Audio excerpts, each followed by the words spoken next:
The experiment begins. Oliver Harrington stood at the floor-to-ceiling windows of his penthouse office, gazing at the San Francisco skyline. At 36, he had built Quantum Solutions into a billion-dollar tech empire, but success had created an invisible barrier between himself and reality. The financial reports showed record profits, but employee satisfaction surveys told a different story. Something was wrong beneath the polished surface of his company. "Are you certain about this, Oliver?" asked Thomas, his silver-haired security chief and oldest friend. "The board won't be pleased if they discover what you're planning." Oliver turned, his usually confident expression replaced by determination. "The board sees what everyone shows them, what everyone shows me. Perfect presentations, rehearsed responses, calculated interactions. I need to know what's really happening when people don't think I'm watching." The idea had come to him 3 weeks ago during a leadership retreat. He'd overheard his COO, Veronica, praising his vision to his face, then criticizing his decisions behind his back. It made him wonder how much else he wasn't seeing.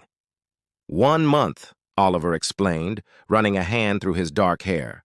"I'll work in customer support as Daniel Weber, recent graduate with basic tech skills. No special treatment, no exceptions. Just another new hire trying to navigate the corporate ladder." Thomas shook his head. "You haven't worked an entry-level position in 15 years. Your hands will be tied. You'll have no authority." "That's exactly the point," Oliver replied. "I want to experience my company the way most employees do. Is Quantum Solutions really the meritocracy I've tried to build, or have we become something else?" The transformation began that weekend. Oliver's designer suits disappeared into storage. His distinctive wavy hair was cut shorter and dyed a lighter brown. Contact lenses changed his eye color from hazel to blue. A weak stubble covered his usually clean-shaven face. Standing before the mirror in jeans and an unassuming button-down shirt, even he barely recognized himself. Monday morning arrived with an unfamiliar sensation in his stomach: nervousness. Oliver rode the bus instead of his Tesla, clutching a coffee from the corner shop rather than his usual private barista blend.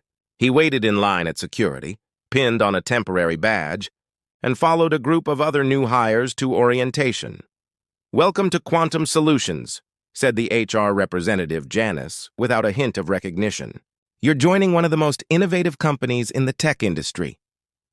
Oliver listened to the rehearsed speech about company values: innovation, integrity, excellence, words he had personally written years ago. Did they still mean anything, or had they become corporate wallpaper, ignored by everyone, including himself? At lunchtime, he sat alone in the cafeteria, observing. Executive team members clustered together at premium tables, while departments self-segregated across the room. Very few people mingled outside their immediate circles. "Mind if I join you?" Oliver looked up to see a young woman with bright eyes and a warm smile holding a tray of food. Her badge identified her as Priya Sharma, Junior Systems Analyst. "I'm new," Oliver explained, slipping into his role as Daniel. "First day." "Then you definitely need a friend," she said, sitting down. "The first week can be overwhelming. I started 6 months ago." As Priya offered genuine advice about navigating the company, which managers actually helped versus those who took credit, which teams collaborated versus competed, Oliver realized this experiment might reveal more than he had bargained for. The game had begun. Corporate masks, by his second week as Daniel, Oliver had settled into a strange, dual existence. During the day, he fielded customer calls from a cramped cubicle on the 3rd floor, far from his spacious executive suite on the 15th. At night, he secretly processed reports and made critical decisions for the company from his apartment, using a secure VPN Thomas had established. The customer support department buzzed with a nervous energy Oliver had never felt in leadership meetings. Manager Ryan Henderson ruled with micromanagement and fear, constantly reminding everyone about metrics and quotas.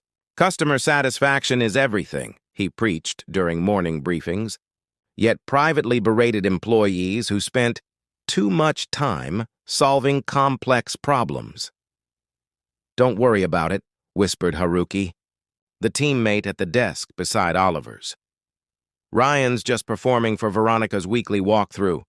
Watch how everything changes when she arrives." Right on schedule, Veronica Chen, the company's COO, swept through the department in her immaculate designer suit. Oliver had appointed her 3 years ago, impressed by her Harvard MBA and ruthless efficiency. Now he watched as Ryan transformed into a different person. Voice softening. Posture relaxing, showcasing selective team members with the best metrics. As you can see, we're exceeding expectations on all fronts, Ryan reported, strategically displaying dashboards that highlighted successes while minimizing problems.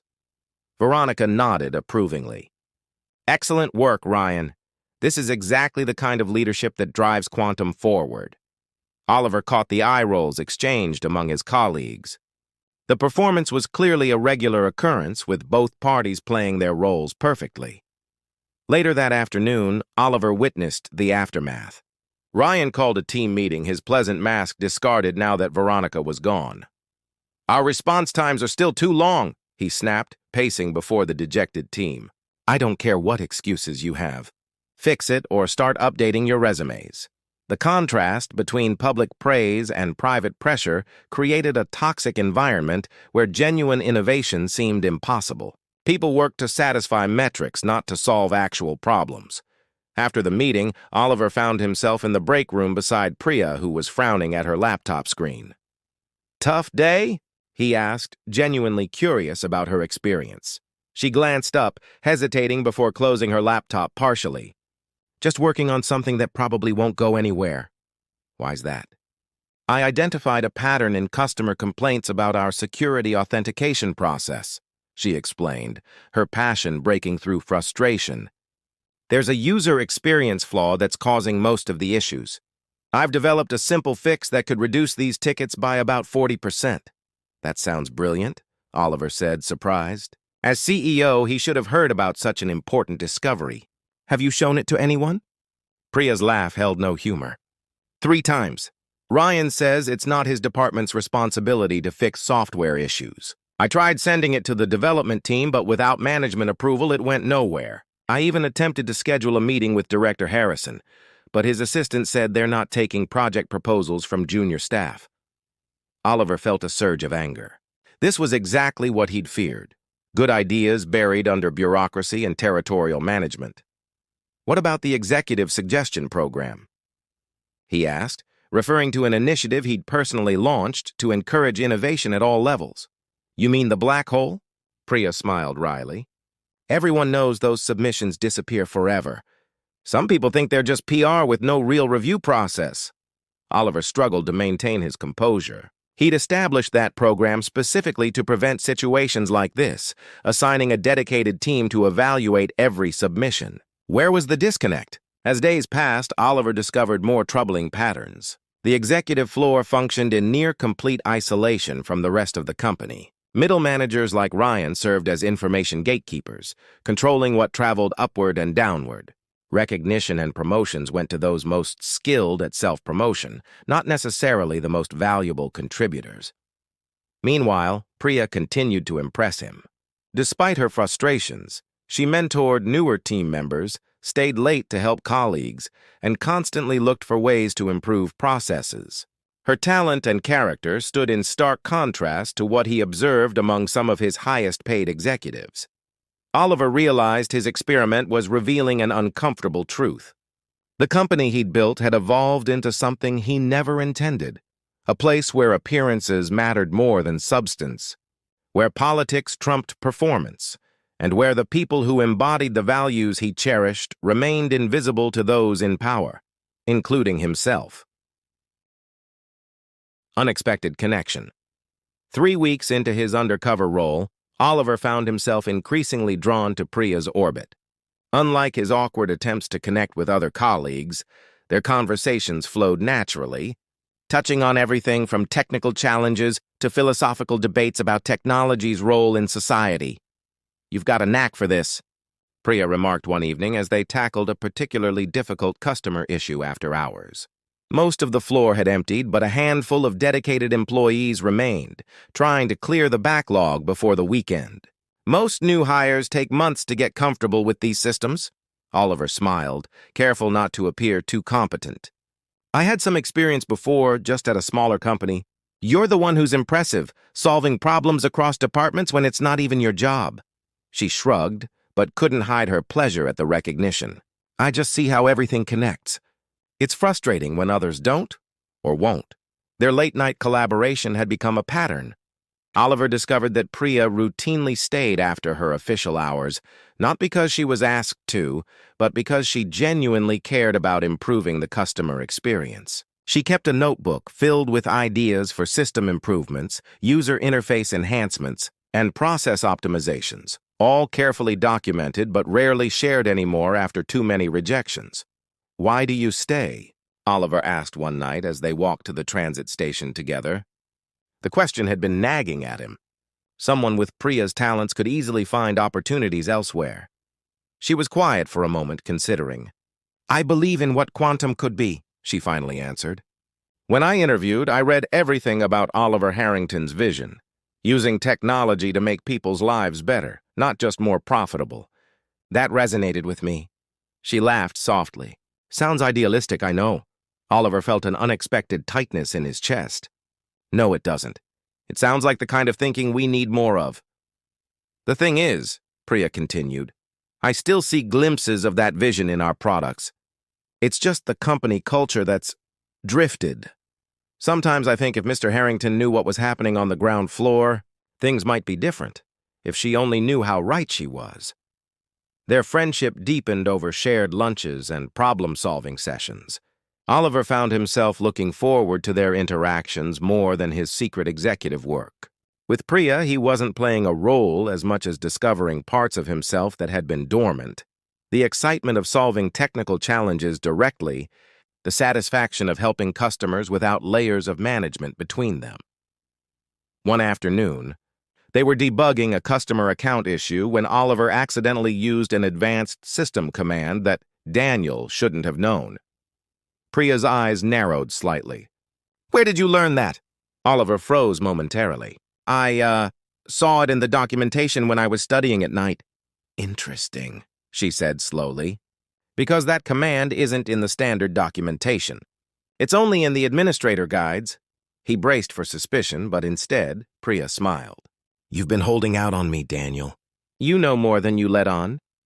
"Maybe a little," he admitted, relieved, but also strangely disappointed at maintaining the deception with someone who had been nothing but genuine.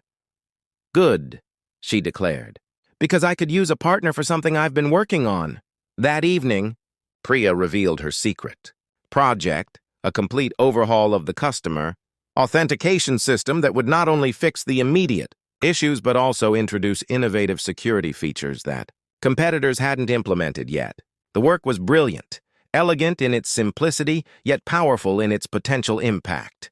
"This could revolutionize our entire security approach," Oliver said, momentarily forgetting his disguise in his excitement. "That's the idea," Priya replied, her eyes bright with passion. "But no one will ever see it." In that moment, Oliver made a decision. When this experiment ended, things would change, not just for Priya, but for everyone whose talents remained hidden beneath layers of corporate politics. The company needed to rediscover its soul, and perhaps he needed to rediscover his own purpose as well. What he didn't anticipate was how soon that resolution would be tested, or how much was truly at stake. Crisis point. The crisis began with a single alert on a Tuesday morning. Oliver, maintaining his cover as Daniel, watched the customer support queue suddenly flood with reports of strange account activities. Within an hour, the pattern became clear. Quantum Solutions was under a sophisticated security attack. Emergency protocols activated throughout the building. Upper management assembled in the crisis room on the executive floor, while middle managers like Ryan huddled in conference rooms, frantically trying to gather information from their teams while simultaneously protecting their own positions. "Listen up, everyone," Ryan announced to the customer support department, his voice strained. "Direct all security-related calls to this script. Do not deviate. Do not speculate. Above all, do not acknowledge any breach. This is containment mode." Oliver read the prepared statement with growing concern. It was deliberately vague, designed to minimize corporate liability rather than actually help customers protect their data. This wasn't crisis management. It was crisis theater. Across the room, he noticed Priya frantically analyzing patterns in the incoming reports, her fingers flying across her keyboard as she cross-referenced data points. "This isn't random," she muttered when he approached. "There's a specific vulnerability they're exploiting, and it's in our latest authentication update." Oliver instantly understood the implications. The authentication system, the very one Priya had identified problems with weeks ago, was the attack vector. If her recommendations had been implemented, this might never have happened. "Can you fix it?" he asked quietly. She looked up, her expression conflicted. "Theoretically, yes. I've been working on that security overhaul in my spare time, but I don't have the system access to implement it, and everyone who does is locked in meetings upstairs." The situation deteriorated rapidly. News of the potential breach hit social media, causing Quantum's stock to plummet in real time. Customers were panicking, the call queue was overwhelmed, and no concrete solutions were coming from leadership. Late that afternoon, Veronica herself appeared on the support floor, something that had never happened in institutional memory. Her perfect composure had cracked, replaced by barely controlled fury. "Who handled the authentication update rollout?" she demanded, scanning the room. "We need to identify the failure point immediately." The department fell silent. Oliver watched the toxic dynamic unfold. Everyone knew the security team had raised concerns about rushing the update, but those warnings had been dismissed by directors eager to meet quarterly deadlines. Ryan stepped forward, his survival instincts kicking in. "I believe several of our newer analysts were involved in testing," he suggested smoothly. "Perhaps there were oversight issues at that level." Oliver felt sick as he realized what was happening. Ryan was setting up junior staff members to take the fall for decisions made far above their pay grade. Before he could intervene, Priya stood up. "That's not accurate," she stated clearly, her voice steady despite the tension. "The vulnerability exists because the authentication architecture was fundamentally flawed from the beginning. The testing team identified this in their reports, but their concerns were marked as acceptable risks by senior management." The room went completely silent. No one challenged executives so directly, especially not junior analysts. Veronica's eyes narrowed dangerously. "And you are?" "Priya Sharma, junior systems analyst.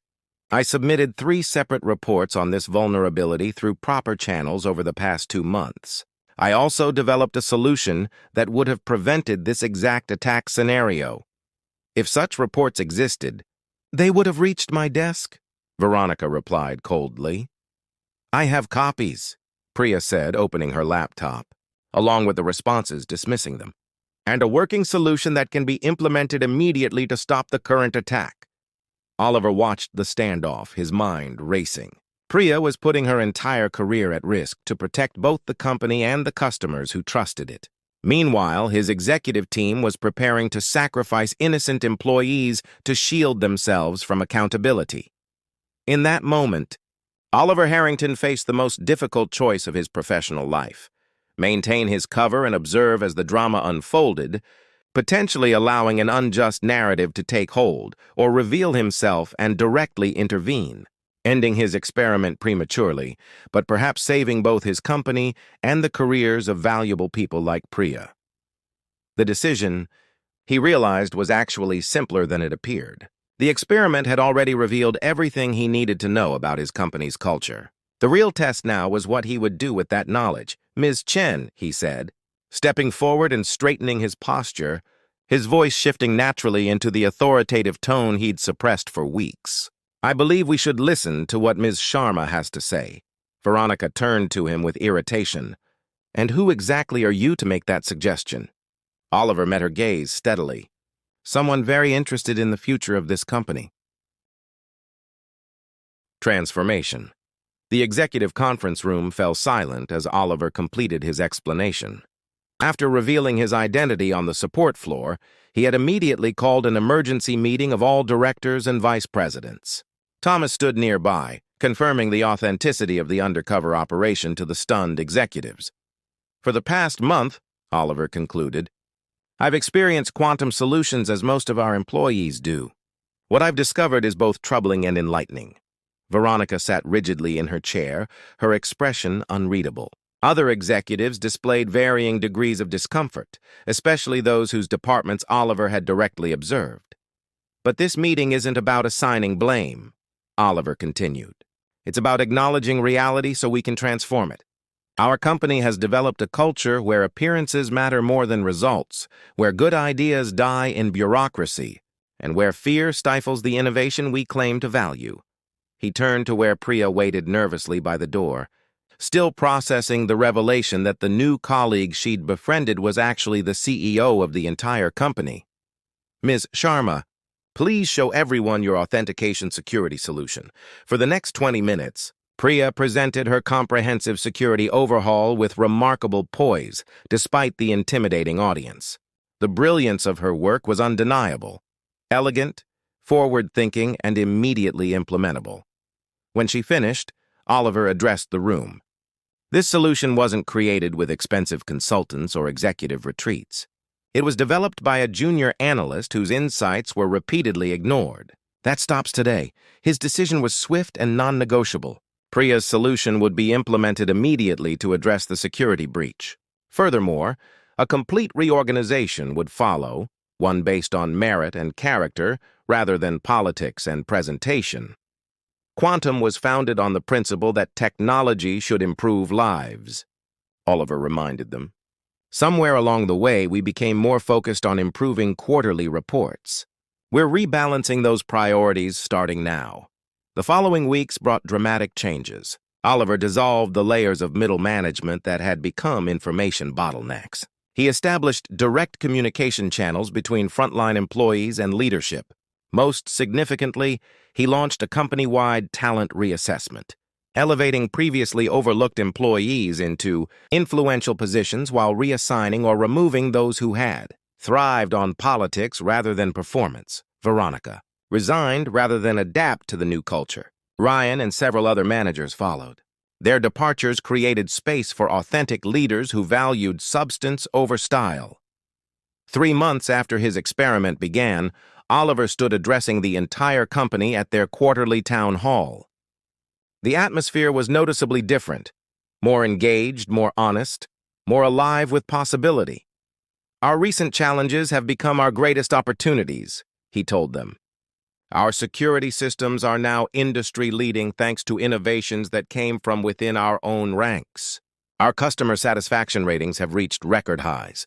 Most importantly, we've rediscovered what makes Quantum truly special, not our market position or our profit margins, but the people who bring their best selves to this company every day.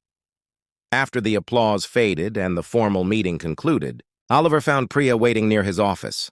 "Congratulations on your promotion," he said, genuinely pleased by her recent advancement to Security Architecture Director. Though it was long overdue, she smiled, but her expression remained thoughtful. "Can I ask you something honestly? Was any of it real? Our conversations, the friendship, was that all just part of your experiment?" Oliver considered the question carefully. The experiment created the opportunity, but the connection was real. In fact, it was probably the most authentic professional relationship I've had in years. As CEO, people rarely show me their genuine selves. "And now?" she asked. "Now that you're back to being Oliver Harrington with all the power and distance that creates?" "That's actually what I wanted to discuss with you," he replied. "I'm establishing a new innovation team that reports directly to me.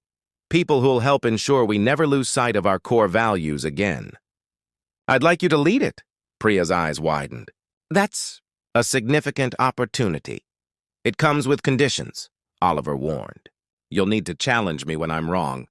Keep me connected to what's happening throughout the company. Never let me forget what I learned during those weeks as Daniel." Her expression softened into determination. "I think I can manage that." As they walked together toward the innovation lab that would become their shared project, Oliver reflected on how his simple experiment had evolved into something far more profound, a complete reimagining of his company's culture and his own leadership approach. The invisible walls between levels of the organization were coming down. Ideas flowed more freely.